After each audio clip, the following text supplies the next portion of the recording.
Cool. So thank you all for being here, everyone that was able to make it. My name is Ben Kinsley. I am a board member at Campaign for Vermont.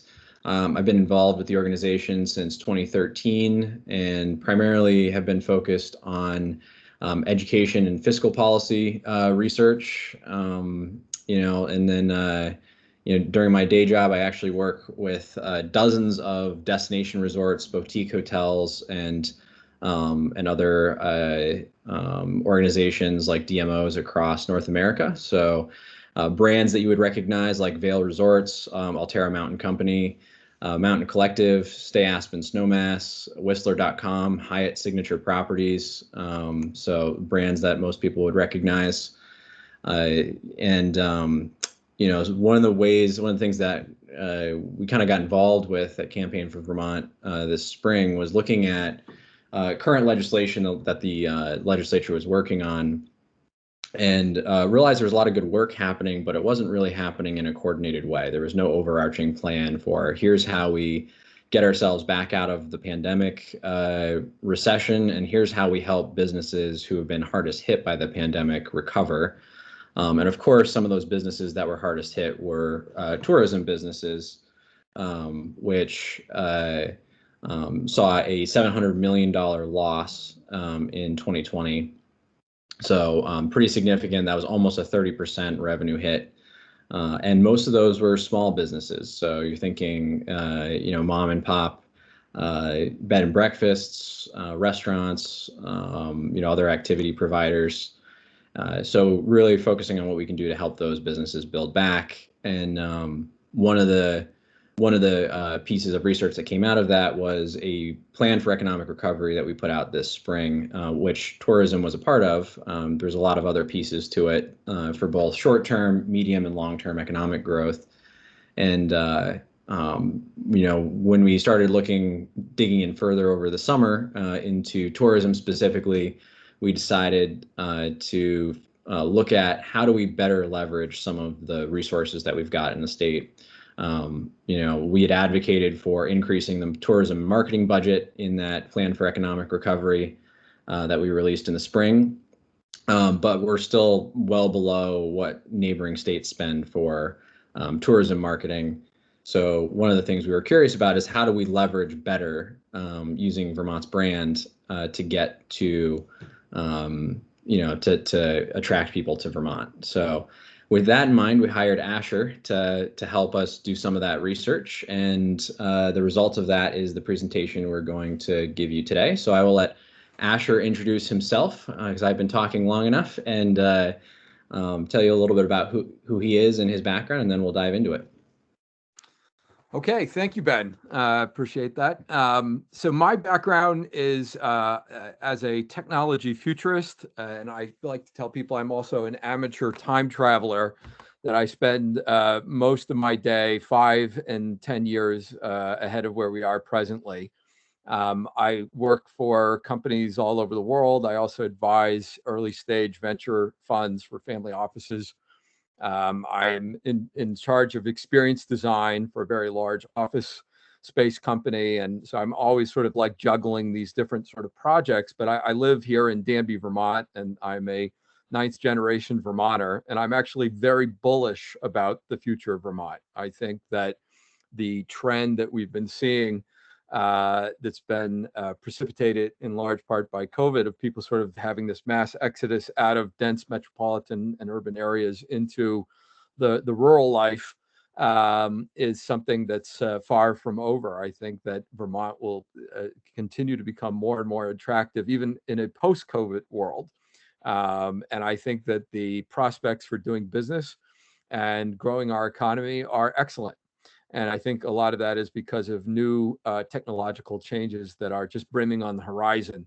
And so I want to talk a little bit today about some of the new rules for the new economy and things that we can do to turbocharge tourism in particular by just understanding some of these factors. And some of this information has really emerged out of new research that's in the last 10 years that wasn't crystallized in the same way previously, even though many people, including, I would say, many Vermonters and even many small business owners in Vermont, probably have an intuitive feel of many of these concepts. It's just now we have a lot of really hard data to back them up, and we can formalize them into rules that can help people to figure out how to replicate success with these types of things. So with that, Ben, we'll start and look a little bit at some data from a McKinsey study over the last couple of years here. Looking at different segments of the economy, we see total spending growth here in the U.S. With an uptake between 2014 and 2016 of 3.7%. But what's so interesting is that goods only grew by 1.6% in that time, whereas on the other extreme, experiences grew a spectacular 3.6%. Somewhere hedged in the middle is services.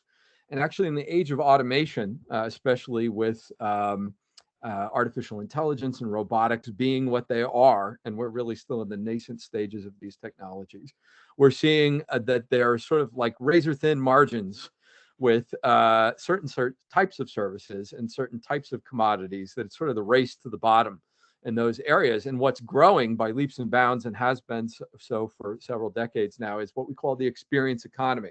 And for those who are into reading business books, this was a classic that came out many years ago. It was reloaded with a new preface recently, and is sort of a wonderful overview about what makes the experience economy. Experience economy, what makes someone go from buying an inexpensive box or jar of coffee in the supermarket to going to a Starbucks, let's say, and spending some large multiple of that same amount for what you pay per pound of coffee for a cup of coffee. And it's because you're going there to have some kind of experience. It might be predominantly social, it might be atmospheric, and that's where the real upside is. But there's many, many great facets to the experience economy that are really wonderful for Vermont. And if we break it out, we actually see that within the experience economy, there's different things that are trending upwards even more rapidly than others. So for instance, at the total extreme, and the highest performing area would be spectator sports. And that's great because we have, last time I checked, ski jumping and snowboarding and tennis and golf. And I don't think we have kayaking yet, which is where you jump out of a helicopter with a kayak strapped to your body and go over a huge waterfall. But who knows, maybe soon after this webinar, we'll get to kayaking. But there's actually in Britain, I just saw that one of their interesting sports in a remote village is actually cheese rolling. Apparently you roll cheeses down hills. Who knows? But leave it to Vermonters to invent a whole bunch of new sports categories that people can then become spectators to. So that's on the upper end. We also see that's followed by amusements and then foodcations. We're living in the realm of the global local hybrid. People go on foodcations. They do voluntourism and all these kinds of things. So it's interesting that people are on the move hunting for these types of experiences. Of course, that speaks to farm to table types of things and all of our microbreweries. And we see here a sort of a trail of types of experiences that have largely been thought of historically in Vermont as like little dots on a map. Fairs, concerts, festivals, trade shows, right? All these things here are listed here. And yet each one is like a kind of a standalone kind of thing or experience that you can go have. And what we haven't done very well is think about how can we weave these together into an adventure whereby we're setting out on the trail and we're going to go on this adventure, and it has all these stops along the way. And we have some ability to customize what that looks like so that we can start to team up between very different types of experiences, different business categories, different geographic locations within the states, and connect all of that together. And so we want to try to think about these adventures as being punctuated in time based on moments. And there's a lot in terms of the science of moments. I highly recommend this book out of Stanford University on the power of moments, what it means to think in moments, and what is the key factors or key ingredients that constitute a moment.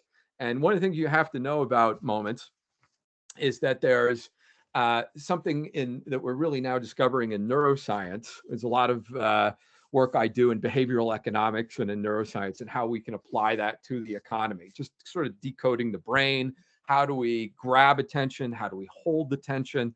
And a lot of that has to do with how moments function. So one of the biggest things that really has been revealed in recent years, and in part for which Daniel Kahneman won a Nobel Prize for, is this idea of the peak end rule, that we don't uniformly remember our whole experience from beginning to end. So if you go on vacation to Vermont or to Disney World, it doesn't matter. If you're there for 4 days, you don't remember every single minute of every single hour of those 4 days. We have something called duration neglect. Like, our brains generally just discount much of what happens over that time. What we tend to cement in our memory are the peaks, the really high points, and sometimes they're opposite, which would be the pits, the very low point of an experience. And also what we call the ends. And the end of one thing is the beginning of another. So, for instance, when you first come to Disney World, there should be like some kind of really exciting thing that's going on to like onboard you into the experience. And likewise, when you leave Disney World, there should be something momentous to help to leave a lasting impression as you leave.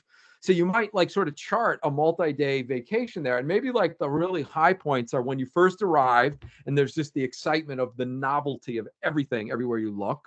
And you might have been cheered as you come in.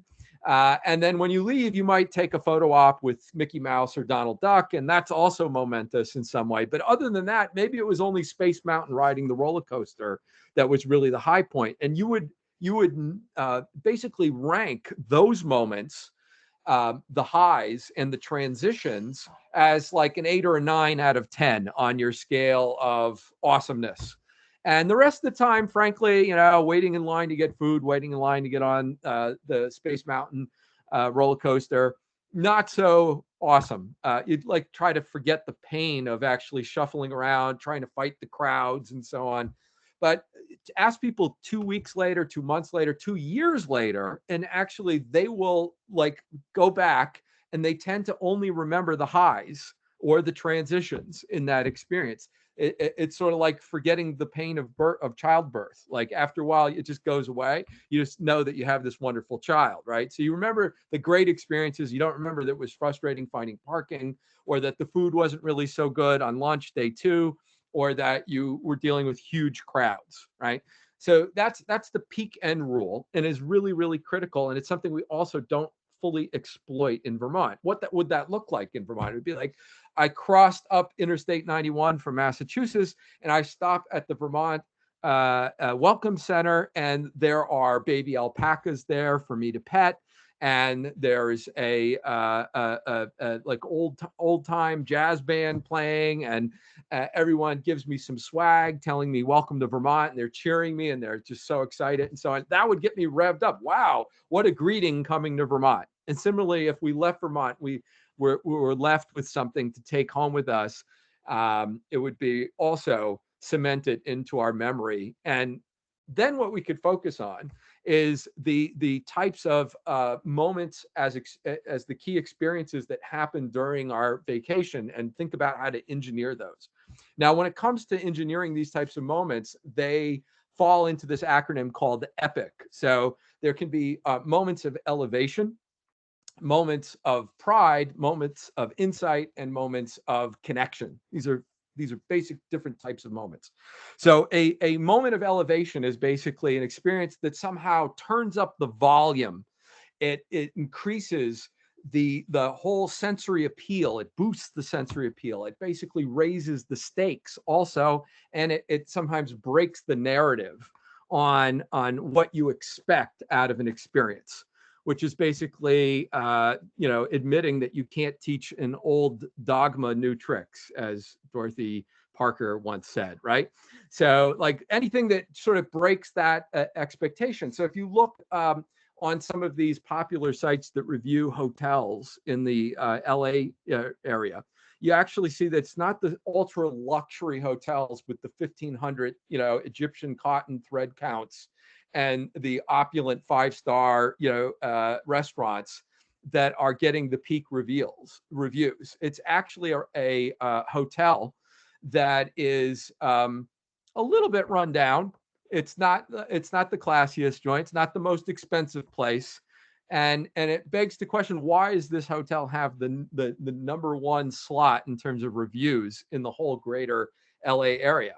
And it forces you to ask a question like this: when's the last time you went into like a big hotel chain, let's say Hilton Hotels, and you felt compelled to take out your phone and take a picture of the lobby and post it on Facebook, Instagram, or Twitter? Right? You probably don't. You actually, at this point, don't even see those hotel lobbies. You kind of expect they're going to be nice, so they are actually rendered somewhat invisible to you. You don't really see what's so remarkable there, because it just meets what has come to become expectation. So it's not like you're shouting out to all your friends, wow, you're not going to believe this Hilton lobby. It's just amazing. They've got plants and a water fountain, right? You're not doing that. But in this particular hotel with the highest rating, what they have is a red phone by the pool that any guest can pick up.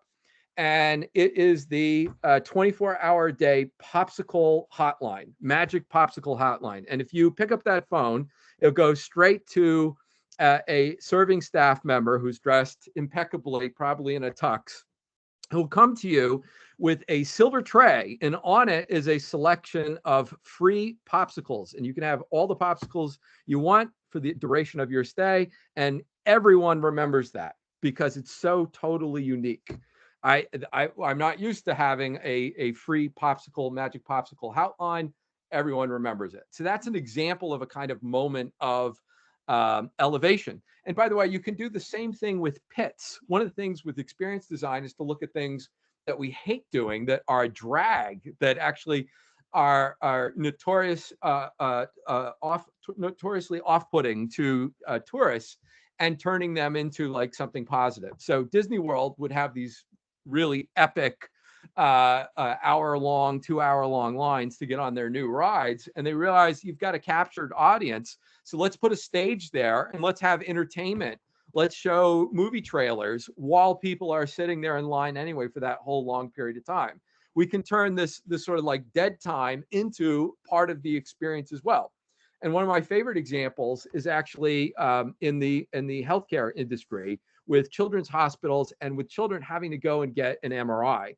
For young children who have to get an MRI, it can be really scary going to this big machine that makes this very loud noise.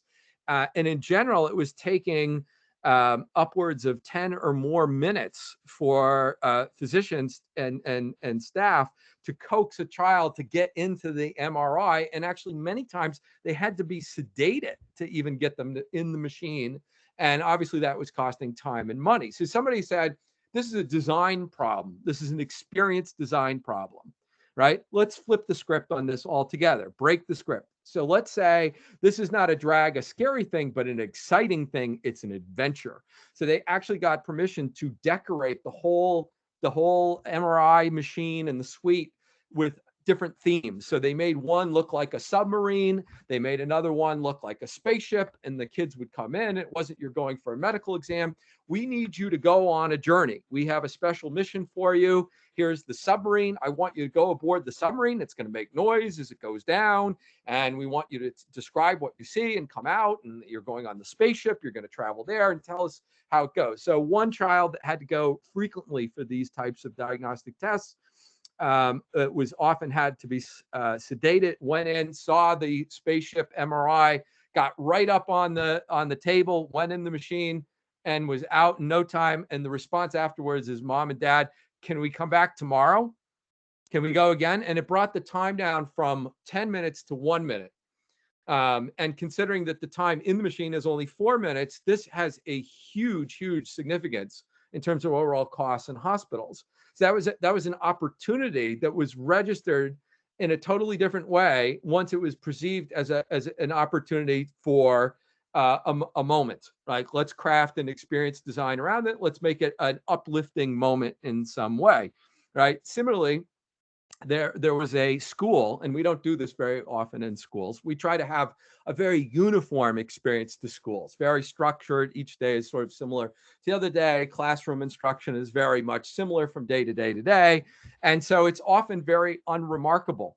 And so a number of teachers challenged this notion years ago. They said, all right, we want to set out to design a school experience, a learning experience that's more memorable than prom, right? Everyone asked a few years after graduation from high school, when they're reflecting back, what were the key things that you remembered from high school? They often were recorded as saying, oh, we remembered prom. That was a really big thing, especially our senior year.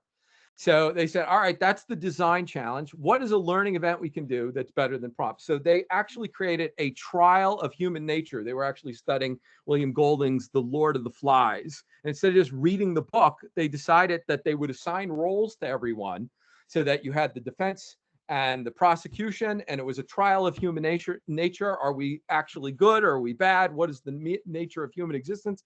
They were able to get access to a real courtroom. They brought in people from the community, parents, other teachers, students, and they packed the whole courtroom. And then the students in the class had to support or defend or prosecute human nature itself as part of the reading of this book with judges and everything. And when they asked years and years later, after running this experiment for several years, what was the most memorable thing about high school? Invariably, everyone said the trial of human nature, not prom. So this is the idea of how pliable these things are, how much they can be changed in remarkable ways. But again, what we often focus on is like, we want to have just a uniform experience that's very smooth. We don't want to have any bumps. And to that end, most experienced providers, whether it's the ski industry or it's foodcations, or if it's some other kind of adventure or tourist thing, most of the time you want to have a uniform experience that's very consistent, that doesn't have any real big problems, right? You don't want the food to be burnt. You don't want the hotel room to be a mess, right? You want to have it just uniform. So 80% of sort of spending goes into eliminating the mistakes, smoothing the bumps, fixing the problems, making sure there are no complaints. But actually, when the studies have been done surrounding this, it actually found that if you were to put the money instead into increasing the highs, in other words, the peaks, and the transitions, according to the peak end rule of the experience. So you have just one thing like the magical popsicle hotline that's so exceptional, that's actually going to return 9 times what the same money would if you just put it towards getting rid of the negatives. If people actually tolerate a lot of negatives in their experience, they sort of like have amnesia about it if there are really big highs on the positive side of the experience. So that's an amazing insight. That's something we can really think about, sort of spreading this information. Similarly, if we look at some of the other categories, and I won't go through them in the same level of detail, we talk about moments of insight. That can often be like crystallization of discontent. I just realized, hey, what am I doing with my life? Why am I still at this job?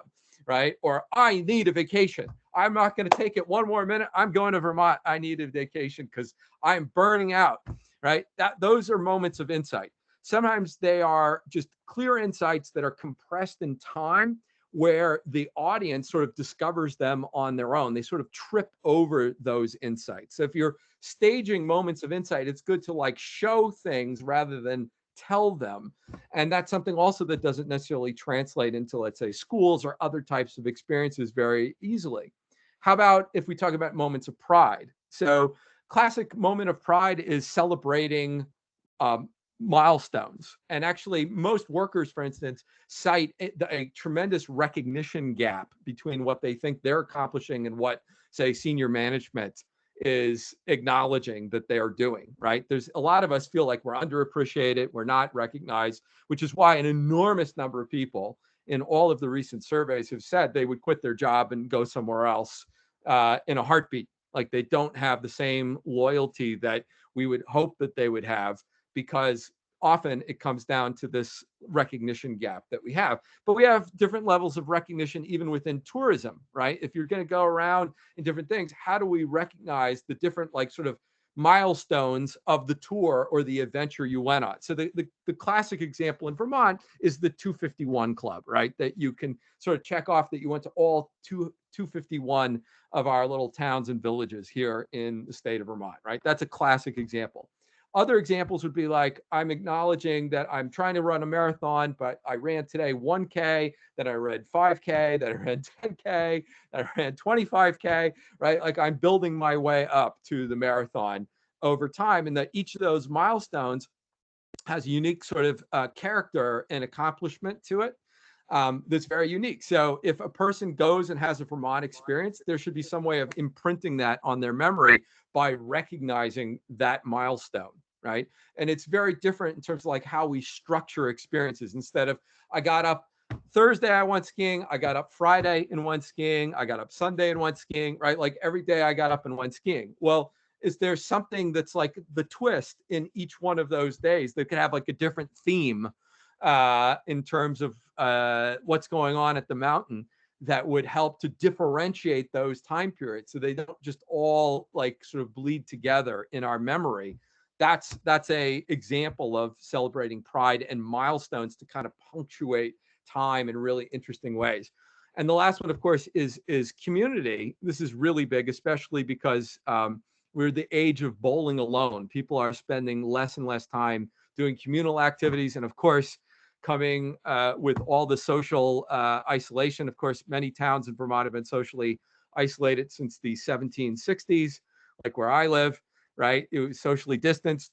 But coming from all of that, we're starting to see that loneliness is a really big thing, and getting people to come together is wonderful. And I remember, whether it be in Vermont Life magazine or in the flesh, traveling through different towns, seeing people, communities having a potluck dinner or a picnic or a movie night on the common with some music and so on. Those are great experiences. And we sometimes forget how desperately they're needed, how they can be woven into a larger sort of adventure that is there. So that the traditional forms of moments of connection and community are like weddings and graduations and those types of things. But you can proliferate examples of that, creating what psychologists call communitas. It's like this bonding. So like now I've got all these other people and we're doing these trails, these adventures through Vermont together in terms of all the different experiences and the stops that we go into, right? So that's a little bit about experiences. The question is like, how then we get this out there? How do we market all of this stuff? So there's a lot of questions about how marketing works. Yves Bahar, who's like a very famous designer, once said that advertising is the price that people pay, or companies pay really, for being unimaginative, right? We talked about earned media in today's day and age, and often we look towards influencers as the way to garner earned media, or we're just paying for ad dollars.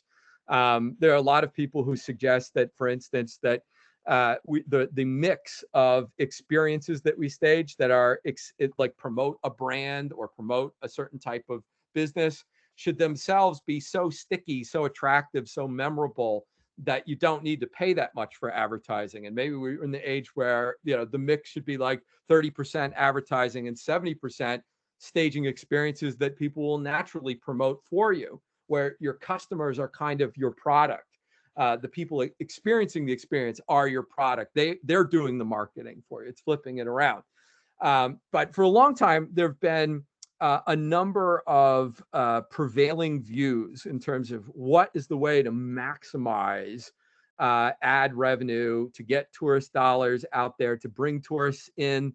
And you would say that this has sort of become bound up in what's commonly referred to as the cult or the myth of the influencer, right? Certain big celebrities, Oprah or the Kardashians or whoever you might want, right? Or that you bring to your local town, and they're going to blast it out to their 80 million followers on social media. And that's going to be what really garners you like huge uptake in the number of people that participate.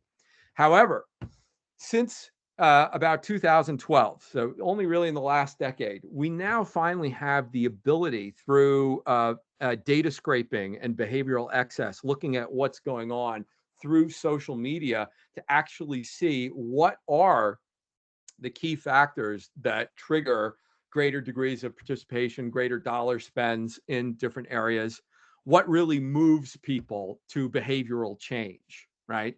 And so a lot of this work comes out of the Annenberg School of Communication at UPenn. And it looks at 3 different models for how we could network. And one of them is the silver bullet approach, where let me land some whale of an influencer and see how well they do getting the word out, so that there'll be a whole stampede of people coming into Southern Vermont, Northern Vermont, Northeast Kingdom, whatever it might be, right? It turns out that that actually is the least effective method. It's actually quite revelatory, and we didn't really know exactly why for a long time. And it's always been contrasted with like an old school shotgun approach of advertising. Basically, I'm just going to splatter or spray out there in all directions, far and wide, indiscriminately, the ad messaging that I have to come to a specific place. And that can largely be off target, right? You may be advertising to the absolute wrong people, or to people who are already buy into what you're doing. So it's also not maximalized. So there's been a trend, of course, for a lot of time using technology to enable sort of precision and personalized and customized advertising. We all know about that, but it's still, even within those routing, systematic routings of ad dollars, and to try to get people in this attention economy that we have, it still is not as effective as something called the snowball effect. And we got to sort of differentiate what all these three things are. So we have the influencer, very top down, like silver bullet approach to getting buzz for whatever you're doing. We've got the shotgun approach, and we've got something called the snowball effect. Interestingly, the snowball effect is 300% more effective dollar for dollar than either of the other two. So that's really a remarkable influence. So how does the snowball effect work? Snowball effect basically turned the tides on network theory, where we used to think that we really are best served by building our network out through weak links. Like, so I travel to Lincoln, Nebraska, and I've never been there before. I don't know anyone, and I'm in the airport and I meet a bunch of new people that are not already part of my social circle. Whereas, like on this particular call, I already know Ben, and I know Pat, right? And Pat knows Ben, and Ben knows Pat, and they both know me, right? Like, it's a lot of redundancy, right, that's happening. So those are called strong links. And usually when you're in your own little neighborhood, and it's your own circle of friends and acquaintances, right? Everyone kind of knows everyone redundantly. And so for a long time, theorists were saying, you want to go out as far removed as possible to totally new territory to make these sort of weak link connections where no one knows anyone redundantly. The problem with that is that you generally are lacking what we call social proof for the adoption of any kind of new behavior that you want to do.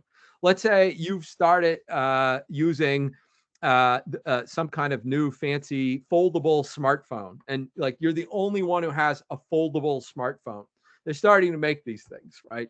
And no one you know has one. So if you're going out to a large group far and wide, especially people who don't necessarily know you, and you want to try to influence them, more people have yet to adopt it. So there's more of a sort of social attestation that this is not something that we do. And therefore, it's sort of hard to move such a large number of people, even if you're a celebrity. Doesn't matter if you're Oprah Winfrey, right? If most people have not yet adopted, there's much more testifying to its non-use than to its use. And so the difference would be like this. If Ben and I go to 2 other people and we say, hey, you should really come to Vermont and have a tourist adventure here, then it's like 2 on 2. And so we have a tremendous degree of influence, just being the fact that it's a minimum of 2 people and that we're kind of evenly matched. Ben and I have both adopted. We both drank the Kool-Aid. We're believers. And the other 2 have not, right? So we can maximize our influence over them. Okay. What if it's the 2 of us against 100 people, right? Now there's 98 people in the room that are not into it. They haven't adopted. So there's much more of a sort of countervailing influence that may stop people from adoption. So where did this come up in a really critical way? In Germany, they had a whole initiative, and they tried all of these approaches: shotgun, myth of the influencer, and then finally snowball, to get 1,000 solar roofs. Right? They wanted to, in this one city, to get 1,000 solar roofs, and it just was not working. They spent a lot of money. They got a lot of celebrity backing. People just weren't buying it because no one you knew in your neighborhood had a solar roof. Just like no one you knew may have a foldable phone, right? I'm not saying a flip phone. I'm saying a foldable phone. It's a little bit different. Small phone, smartphone that folds. So you look around. So basically, I look to the neighbor on my right, the neighbor on my left. Neither of them have solar roofs. Hence, we have this countervailing influence that doesn't work, right?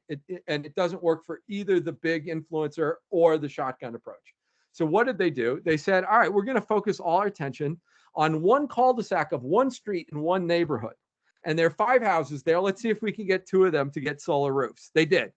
And then the next thing they knew, another one and another one and another one. And guess what? People further on down the street who would drive by that cul-de-sac to turn around, they saw everyone at the end of that street suddenly had solar roofs. So suddenly 7 more people on the street got solar roofs. And guess what? The 2 streets to the left and to the right, they saw their neighbors with solar roofs, because it's like a giant billboard saying, I have changed, that everyone can see. It's a very visible change, right? So they started getting solar roofs, and it began very, very slow and very, very local, with a lot of redundant connections where everyone knew each other, but it built and built. And like a flywheel, it started spinning faster and faster until it ballooned, and they blew way past the 1,000 solar roofs quite easily and in a record amount of time, because the level of attestation just creeping in local areas amongst people that mostly know each other, just moving a little bit more, eventually built up the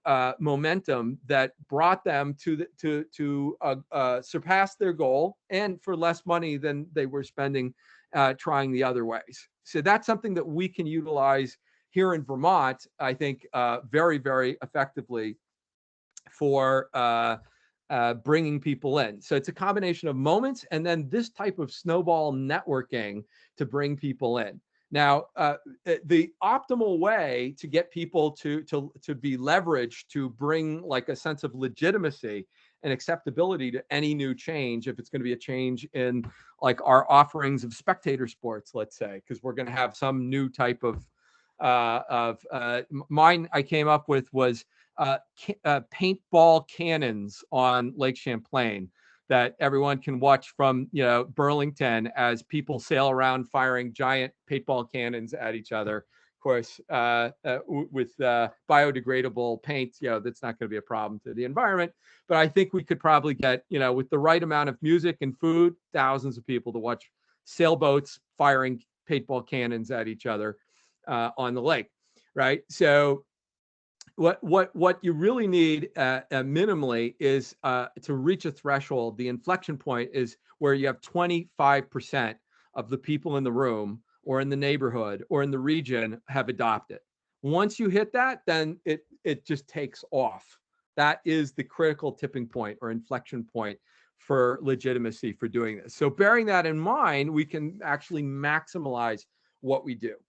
Now, one thing I didn't show you before, and we're getting now towards the end very quickly, in terms of the experience economy, one area that underperformed was actually having tours that were already pre-programmed for you, right? Like here I select a completely pre-planned tour, and all the stops are on it, and I either get on the bus or I just go around, and like it's like going to the restaurant, and you want a side of onion rings instead of rice and zucchini, right? And there's no exchanges, no substitutions, right? So people like some exchanges and substitutions. Sometimes people feel that if it's a prepackaged adventure and everything is scripted for you and there's no exchanges and substitutions, it's too rigid.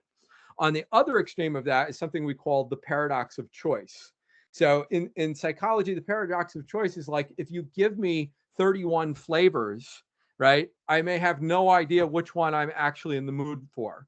It's like sometimes you go down the supermarket aisle and there's like 400 different types of cereal to choose from. It's like, I don't know. Or how about toothpaste, right?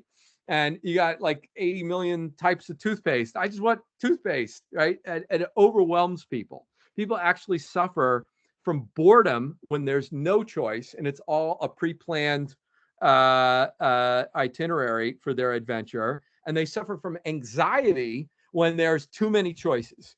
We could do anything today. So I'm actually completely overwhelmed and don't have any clue what to do, right? So it's better to think about it as modular. Here's 4 choices. Here's 6 choices that you can pick from. They're all in your region, and there are some exchanges and substitutions. So you can sort of drag and drop these different adventures into different moments or experiences into your adventure very, very easily. And that's something that we can do as a coordinated effort here in Vermont, and this is between the boredom and anxiety on these. And this gets into our sort of strategies for cooperation. This is what at Campaign Vermont, we really think it bears investigation and merits a hard look from people at local and state levels.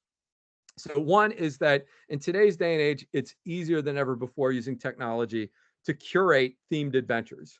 It's also really, really easy to basically automate all of the logistics to know how to move those things around. We've got a lot of moving parts, especially if you want to have some modular choices how to make those adventures work.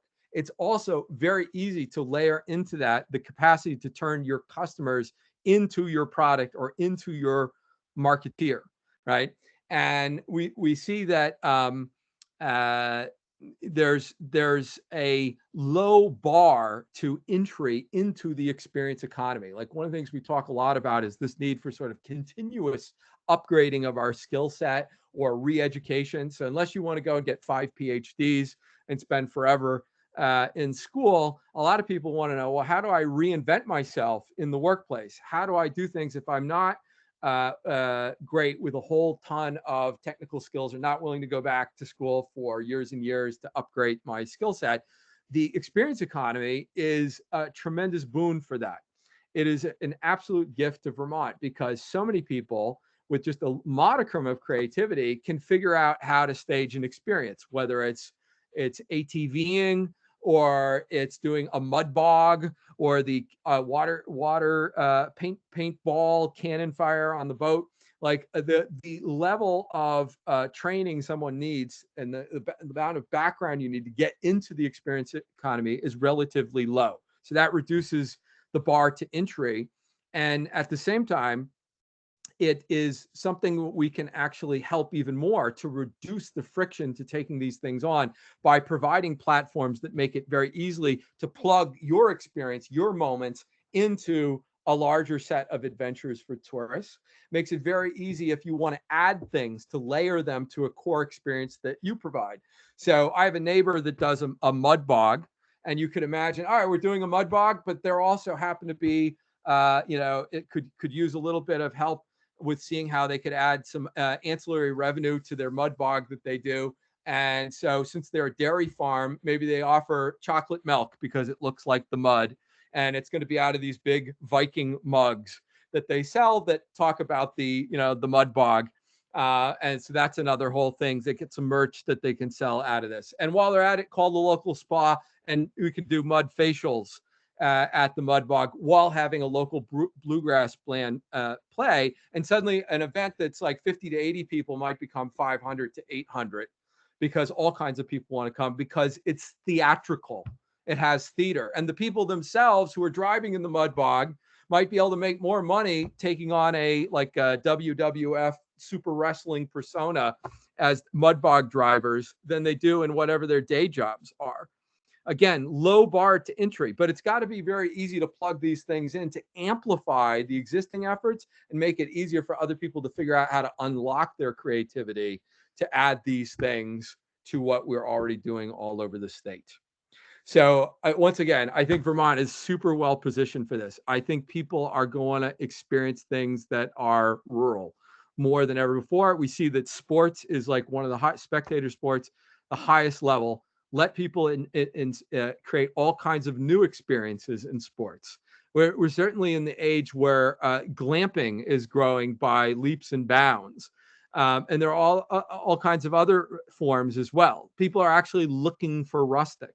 They're looking for authenticity. They don't necessarily want big corporate brands because those tend to race towards commodification, right? I'd rather go to the utterly unique bed and breakfast here and eat my dinner atop a bale of hay or a round wheel of hay than sit at a chain restaurant that's $1 billion corporation, because I want to have a different type of experience.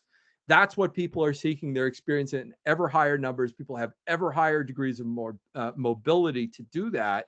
I think we could easily do double the current tourism revenue that we have in the state of Vermont. We could bring more people here, and the people we bring here could spend more time and dollars where we are. And it will solve a lot of our jobs problems too if we engineer this project in the right way. So we want to turn this into like the asset that it ultimately is. And from my perspective, all of our resources, our human resources, our natural resources, and our experiential resources are underutilized and undervalued in the state. So thank you very much for listening. And I think now we're going to have refreshments. I think it was BYOB, right, Ben? Yep. We would have had 300 people on the meal if on this call if they would have known that. But now would be an appropriate time for a beverage or to ask a question or to become confrontational, whatever you like. Thank you very much for listening, though. All right. Yeah, unfortunately, we could not coordinate the curbside delivery of beverages and refreshments, so apologize for that. We tried, and that was a no-go. So my apologies for that. Do we have any questions from anyone? Yes, Jane. Just like to make a comment. Years ago, I owned a historic country store, and we started Vermont Alliance of Independent Country Stores, and I was chair for many years. I also went regularly to the meetings of the advisory group for, I don't know what it was called. But I wish we had something like you years ago. This was very good. Right now I have a Airbnb, and our lake association has concerts on the lake, 4 or 5 concerts on the lake, which is boat seating or kayak seating or float seating. Mm-hmm. And I'm about to do an ad showing pictures of people sitting on the boats. And the other thing that's really cool in the wintertime, we used to, I haven't done it in years because my husband had been hurt. We cleared some ice and we did curling, except it was redneck curling. So you take a jug and Clorox or something, and you fill it up with sand, and then you curl it across the ice. So it doesn't take a great skill level. And I mean, it was great fun. And you're absolutely right. This year I had my Airbnb was full every day. Mm-hmm. It was amazing. So that was really nice. But I think you need to work on this kind of thing. And I think you need to do outreach. We were going to, when we retired, do Green Mountain Brew tours. But again, my husband got hurt. So we decided we weren't going to do that. But there is a huge market for that kind of thing. And absolutely. I think it can only grow. And I think, you've got to reach out to the Airbnb people with all these things that are going on. And you're absolutely right about glamping. There are so many people who want to do that. So I think you're right on. And I wished when I went to these travel meetings and tourism board meetings, that you were pushing this thing years ago, because it would have made things grow, and it was always the big events. Mhm. Yeah, you're absolutely right, because you hit on something there, and Asher talked about this. It's the authenticity of the experience, right? And that's one of the things that Airbnb really showed the world is it's more about how authentic your experience is. Airbnb is the largest hotel chain, quote unquote, in the world, bar none, and they did that in 3 years because of the authenticity of the experiences that they provided. People now don't want to go to the Hiltons or the Marriotts because you know exactly what that experience is. There's no discovery in that. But going to an Airbnb or a vacation rental, there's an element of discovery to that experience because every space is unique. Every space has its own feel, its own decor. There's usually something unique to that property, and people now value that just as much as they value the other things that they do in their during their stay. It's the accommodations aren't just the side note. It's part of the experience.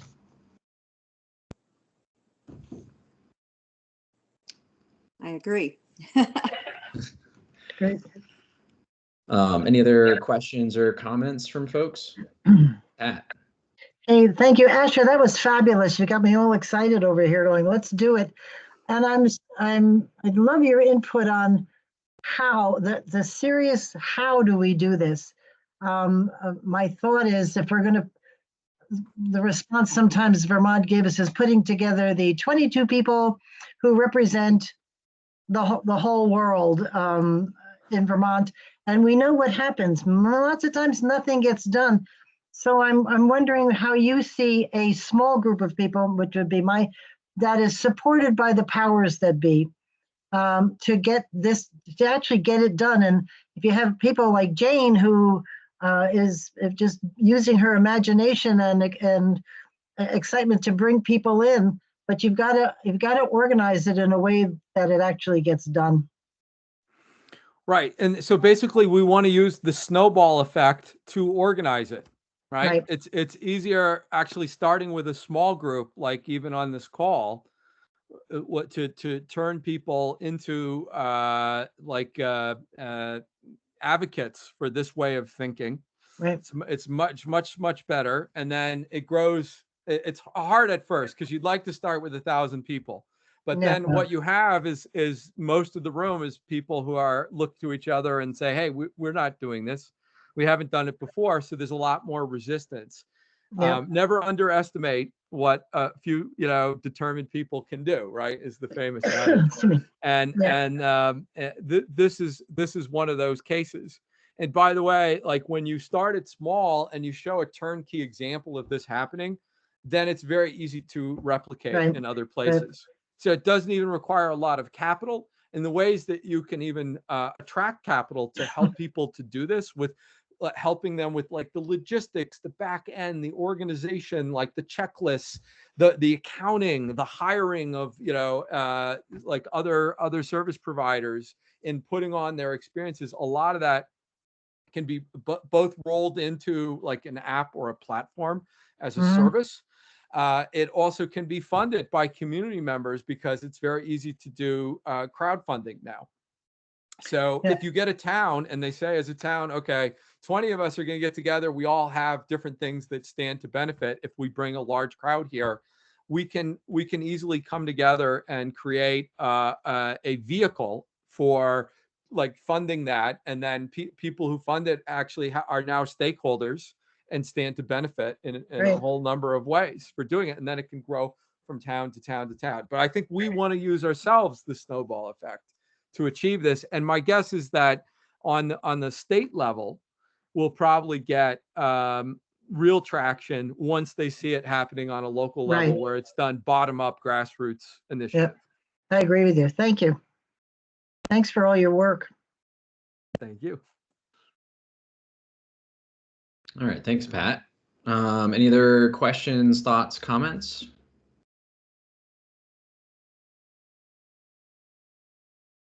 All right. Well, thank you everyone for who was able to make it. We've had a fair number of people that weren't able to make it, but we will send out a recording. We did record tonight's webinar, so we will send that out to everyone after the fact, and then you can share that with anyone who was not able to attend, and of course, reach out to us afterwards with any questions as well. You can reach us at info@campaignforvermont.org, and that will make sure that gets to the right person. And thank you for being here.